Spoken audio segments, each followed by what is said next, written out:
He won't tell you this. He may not even know it himself. But men are afraid of women who don't place them at the center of their own universe. Not fear in the literal physical sense.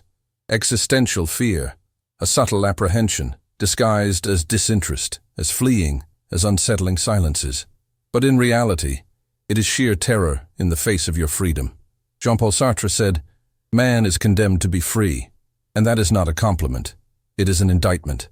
Because being free is not comfortable. Being free means knowing that no one will come to save you, that every choice carries weight, that there is no preordained destiny. Now imagine the impact a truly free woman has on a man who spends his life running away from himself. It is not attraction, it is confrontation. When you show that you live well alone, that you desire him but do not need him, that your schedule is full of commitments to your own dreams and not just to WhatsApp messages, you trigger something in him that has no exact name. It is a mixture of admiration and unease. He doesn't understand why he wants to see you, but also why he feels uncomfortable in your presence. The answer lies in your freedom.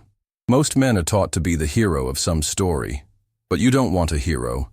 You want a partner, someone who sees in you not a princess to be rescued, but a woman who has already saved herself, and now chooses with whom she wants to share the road. That simple gesture, that stance of not needing but choosing, shatters a mirror inside him. He begins to ask himself, if she doesn't need me, who am I? And that is where the magic, or the collapse, happens. Because you take away from him the false comfort of being indispensable. You strip away the fantasy and offer reality. And reality, according to Sartre, is anguishing. It is at that moment that many flee, but some cry, not from sadness, but because for the first time they stand before someone who does not treat them as a savior or a project. When you live as a being for yourself, as the subject of your own existence, you expose the lie that many carry, that they need to be loved in order to exist. No, you don't need him. And precisely because of that, he feels something he has never felt before, the absence of dominion. And that absence, for some, hurts more than rejection. So it's not about playing games. It's not about feigning disinterest. It's about living your freedom so authentically that he is forced to look at himself. And when he looks, he may cry. Cry for not knowing who he is without you. Cry for realizing he was never truly free. Cry without knowing why, but you will know. Is there anything more unsettling to a man than a woman who does not respond as he expects? Who does not offer justifications? Who does not explain herself? Who simply observes? That woman, unintentionally, becomes a mirror. And what he sees in that mirror is often not pretty. It is his own bad faith, the self-deception that sustains his shallow identity. Sartre defines bad faith as the lie we tell ourselves to escape freedom. It is the man who says, "I can't love now," while passionately pursuing his projects, his ambitions, his pleasures. It is the same man who claims, "I don't want anything serious," while feeling jealous of what you do when you are not with him. Bad faith is asserting that one is a fixed, immovable being, when, in fact, we are projects in constant motion. When you stop rebutting those speeches and simply reflect them, silently, something within him begins to deconstruct. He expects you to plead, to argue, to fight for scraps, but you do not fight. You listen, you observe, and he feels the instability of his own performance. He says he cannot give you what you want, and you, instead of begging, respond serenely, "That's fine. I can also choose not to be here." That phrase, spoken without anger, with lightness, places him before his own unconscious project, the project of maintaining control while pretending not to be in the game. And the game ends when you stop playing. Being the mirror of his bad faith is not about exposing him. It is about living with such coherence that any incoherence leaps into view. It is showing, through your gestures, that there is another way to be in the world, a way that embraces freedom responsibly. And that is brutal for someone who hides behind excuses. When he begins to realize that he can no longer sustain his lies in your presence, something in him cracks. Not because of you, but because the truth weighs more when it can no longer be denied. You do not confront him. You just exist. And that existence is an affront to self-deception. That is why sometimes he cries, not out of love, but out of realizing he lost himself in characters he can no longer sustain in the narrative. And all this began when you refused the role of an extra and became his mirror of the freedom he never had the courage to live. Explaining too much is a trap. It is as if, unconsciously, you try to fill the holes he refuses to face, as if your voice, your arguments, your justifications were crutches to support the fragile building he constructed around who he thinks he is. But there is a gesture infinitely more powerful than any speech: silence. Jean-Paul Sartre wrote that silence is the possibility of nothingness. And when you choose not to respond, not to argue, not to justify your absence or your distance, you place him before the abyss of his own freedom, because in silence there is nowhere to hide, no excuses, no masks, no distractions. When a woman stops explaining herself, she returns to the other the responsibility to interpret her actions. And that is exactly where the impact lies. He is used to the comfort of your words, to the safe ground of your verbalized emotions. He has learned to predict your steps based on what you said. But when discourse ceases, control evaporates. In the silence, he begins to hear something else.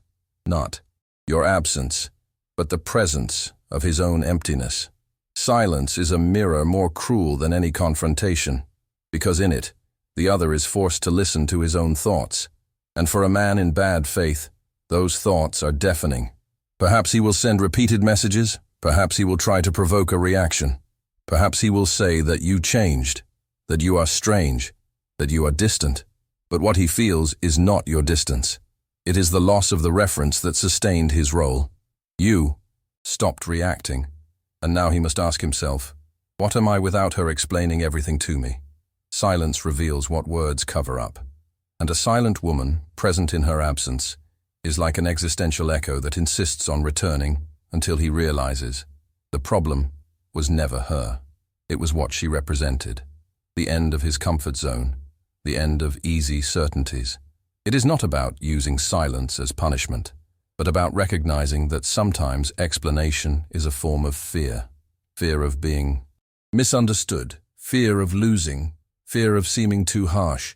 But that fear only serves to keep the other trapped in an illusion, and you in a cycle of exhaustion.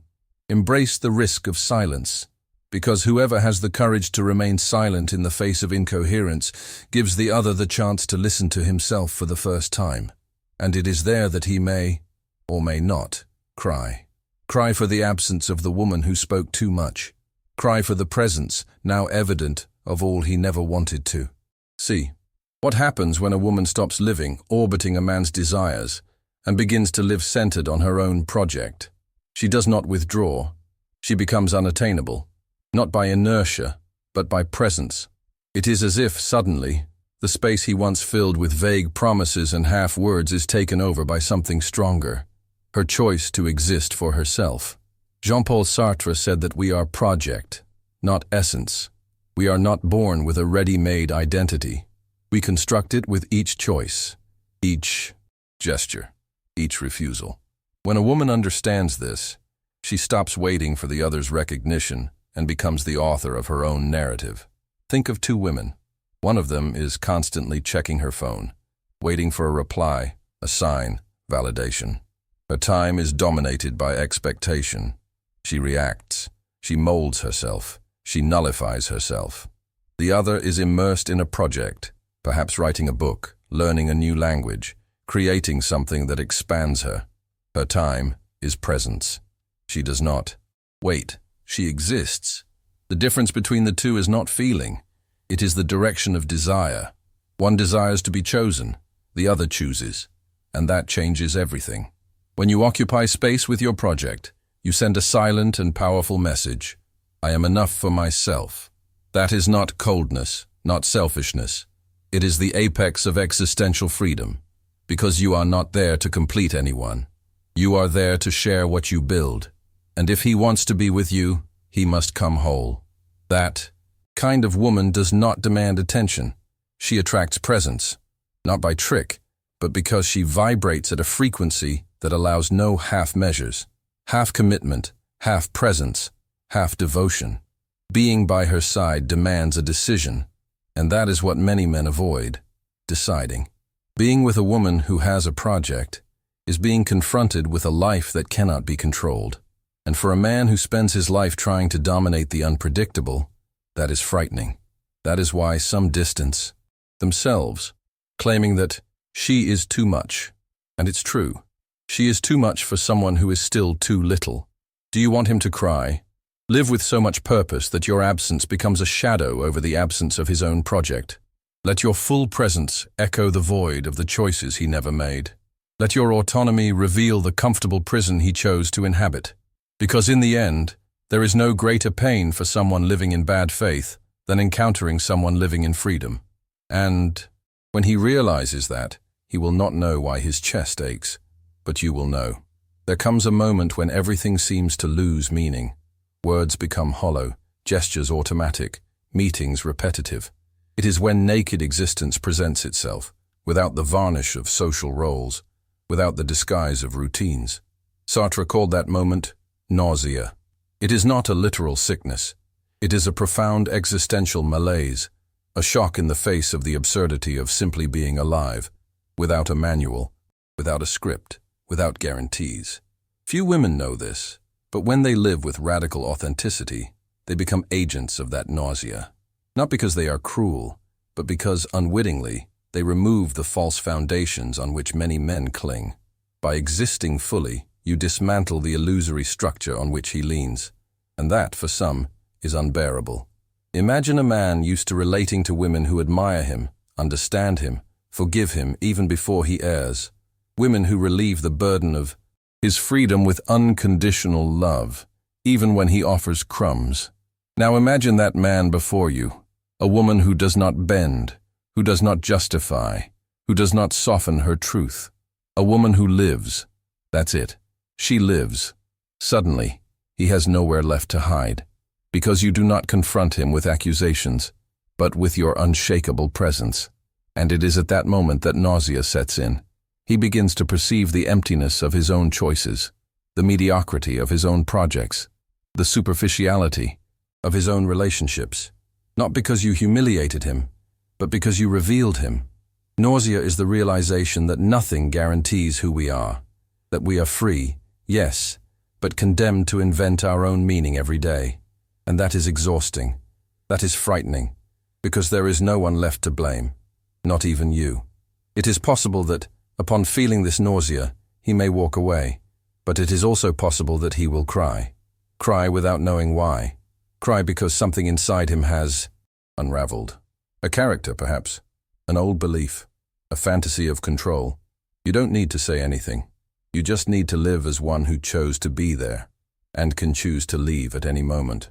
This kind of freedom smells like desperation to someone who has never known it. And desperation often comes in the form of tears.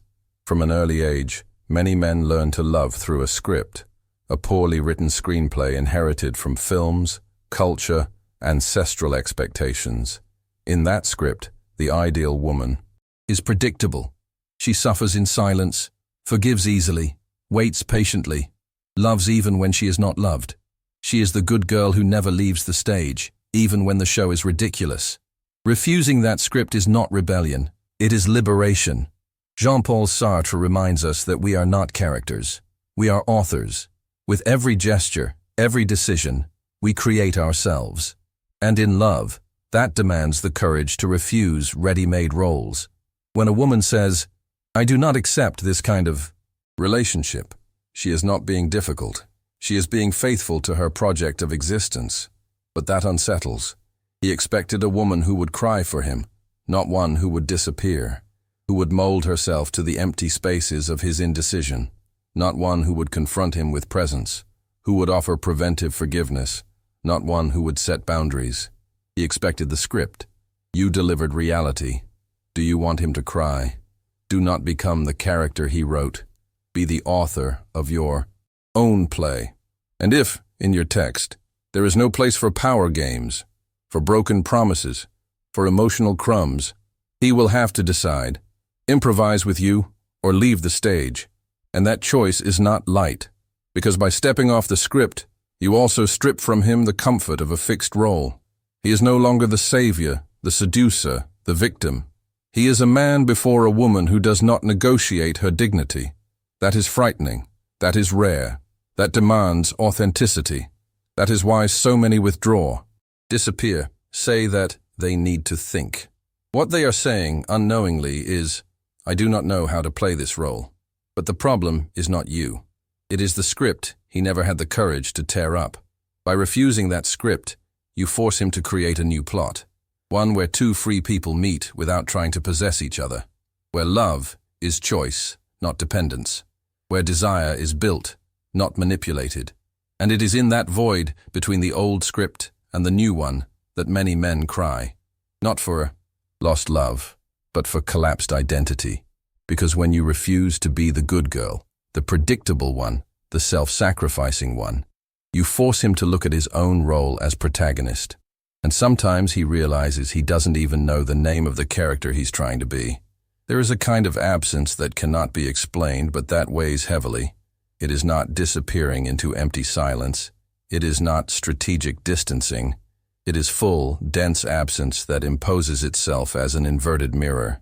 When a woman leaves without shouting, without asking, without begging, but leaves whole, she remains present in everything the man cannot fill. Sartre said that the other is necessary for me to recognize myself. It is through the other's gaze that I see myself as an object, as a presence in the world. When you authentically withdraw from a man's life without anger, simply by choice, you transform into an absent space where he sees himself. Not as he would like to be seen, but as he truly is. He may continue his usual routine.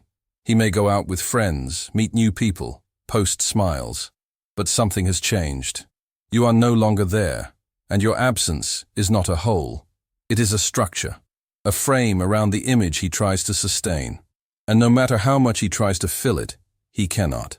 Because that presence was not emotional, it was existential. There are women who disappear and leave doubts. Others who leave a presence that disturbs. You are that kind. Not because you did something, but because you were someone. Someone who lived without needing to be a character. Someone who chose, every day, to be, until she chose not to be anymore. And that disorganizes everything. At first, he may even feel relieved. Immediate absence seems like freedom. But gradually, your presence begins to reverberate in the small things, in the empty slots, in the silences between phrases, in the moments of reflection. And then discomfort comes, not just from missing you, but from what you revealed. In him, the fear of his own freedom. Your absence becomes a presence because he begins to understand that by your side, he had a mirror. And now, without you, he has nowhere to hide. Because your departure was not drama. It was a decision. And free decisions are disturbing to those who live by excuses. It is at that moment that he may cry, not because he wants you back, but because he feels the absence of himself. Because he realizes you were not the center of pain. You were the compass he lost. And now, without direction, he understands that the emptiness he feels is not about you. It is about everything he has yet to become. In the end, it all comes down to one choice: to live to be desired, or to live to be whole. And that choice, as simple as it may seem, is a revolution. Because choosing yourself every day is refusing the comfort of validation. It is saying no to easy praise, to convenient company, to conditional affection. It is being willing to be alone, not out of pride, but out of fidelity to oneself. Sartre teaches us that existence precedes essence. There is no destiny. There is no fixed feminine nature, nor a predetermined role. You were not born to be a wife, a muse, a lover, or a good girl. You were born to exist, and everything that comes after must be choice, not a consequence of fear. When you truly choose yourself, you become a sacred territory, not in a mystical sense, but in the radical sense of freedom. You stop begging for love and start building lovingness around yourself. Your presence becomes criterion. Your attention becomes honor. Your time, gold. Men who live in bad faith, those who run from themselves, who hide behind promises, who use the "I'm not ready" discourse, feel that choice as a blow, because you do not argue, you do not beg, you simply are no longer available. And that, to them, is unbearable. It is as if your free existence revealed the prison they chose to inhabit. You don't need to shout your choice. Just live it. It manifests in your posture, in your schedule, in your peace. And believe me, it touches. Even the most emotionally disconnected man feels it. He doesn't understand, but he feels it. He feels that something has been lost, that someone left and took with her a kind of mirror he may never find again. He may even cry. But the cry is not for you in a possessive sense. It is for him, for everything he lost the chance to live by your side, for everything he saw in you and did not have the courage to be. You were an invitation, not to a relationship, but to authenticity, and he refused. So let this be your final posture. Be the invitation, an invitation to truth, to risk, to conscious choice. And if no one accepts today, that's fine. You are not waiting for an audience. You are writing your own play. And perhaps in some future act, someone will step onto the stage without a script, without excuses, and decide to live with you the freedom of being. That is the weight, and the power of choosing yourself every day. And no, it is not for just anyone. But you are not here for just anything.